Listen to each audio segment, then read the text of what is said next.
Écoutez-le. Vladimir Poutine est en échec, militairement, économiquement et politiquement. En échec militairement d'abord, parce que depuis 1000 jours, il n'a réussi à conquérir que 1% du territoire de l'Ukraine. En échec économique, puisque l'économie russe s'effondre sous le triple coup de l'effort de guerre que lui impose Vladimir Poutine, des sanctions auxquelles Vladimir Poutine expose son propre peuple, et puis des frappes ukrainiennes qui désormais touchent les infrastructures civiles russes. Si la Russie est en échec, pourquoi ne pas intensifier la guerre? Pourquoi mendier la paix? Pourquoi ne pas pousser Kiev à poursuivre la guerre jusqu'à récupérer ses territoires? Le président Macron le disait pourtant. La Russie ne peut ni ne doit gagner cette guerre. Si la Russie était réellement en échec et au bord de l'effondrement, les Occidentaux n'auraient même pas besoin de maintenir un flux constant d'armes, d'argent et de soutien politique à l'Ukraine. Ils se contenteraient d'attendre que Moscou s'écroule seul au lieu d'appliquer un 19e paquet de sanctions.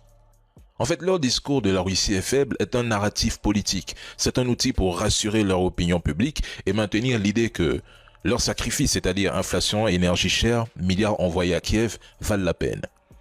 Ils savent que la Russie n'est pas en train de sombrer.